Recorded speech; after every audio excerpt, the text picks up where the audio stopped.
We first reported back in August that the city was paying for immigrants here at the center to travel to other U.S. cities. Between July and September, it spent more than $700,000 on plane and bus tickets. There was outrage when Florida Governor Ron DeSantis chartered planes last month to transport migrants from San Antonio to Martha's Vineyard, and when Texas Governor Greg Abbott paid for thousands of people to be bused from Texas to cities like New York, Chicago, and Washington, D.C. Prior to that, the Biden administration had chartered dozens of nighttime flights carrying immigrants to other parts of the U.S. The cities of El Paso and San Antonio also paid for people seeking asylum to relocate. The city says it spent $728,000 from July to September to purchase plane or bus tickets for 2,500 immigrants. A total of 30,000 people have been served at the Migrant Center. The city wouldn't comment on camera about the latest figures. Back in August, we asked Mayor Ron DeSantis about the travel. This entire operation is 100% reimbursed by the federal government. Still taxpayer funds.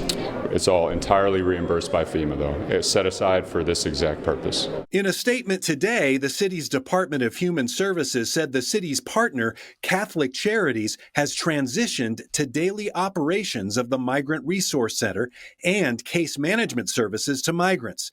The city continues to ensure building maintenance at the Migrant Resource Center, manage local transportation services, and coordinate with local and border nonprofits and other providers.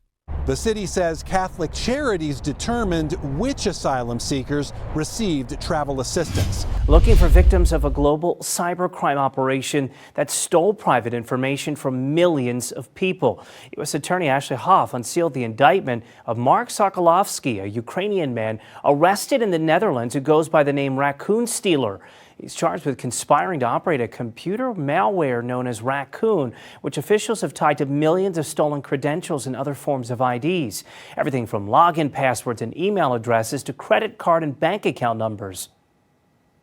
We're here today to announce the unsealing of an indictment from our Austin division charging Mark Sokolovsky for his alleged role conspiring to operate the Raccoon InfoStealer malware, which was used to steal sensitive records, including login credentials, financial information, and other personal data from victims around the world.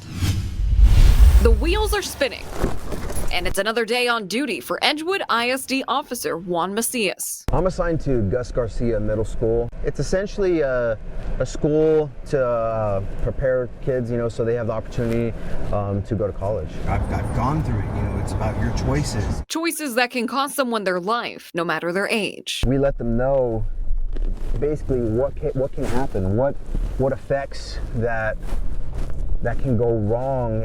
Officer Macias is talking about fentanyl. The Texas Workforce Commission says in 2020, more than 90% of statewide opioid deaths in children 17 and under involve synthetic opioids such as fentanyl. Edgewood ISD officers like Macias carry Narcan to be proactive for student safety. It helps that individual basically fight off whatever opioids is actually been placed into their body. Edgewood ISD says thankfully they haven't had to deal with any students overdosing. However, they have used the Narcan in order to help out members of the community. If our officers can go out there and provide this aid to the community, we're essentially helping our students, because it might be a relative. There's this big epidemic on fentanyl. Edgewood ISD's Chief of Police Jesse Quiorga says he hopes a town hall he's hosting will further educate the community about fentanyl's dangers. We're going to discuss the dangers of fentanyl, what to look for, how are they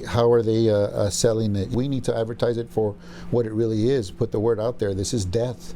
What you're taking is death. For Chief Quiorga, this mission is personal. I grew up here. I graduated from high school, from Kennedy High School. I was born into and raised in the Mirasol courts. We're out there to save lives, and we're going to do whatever we can to do it.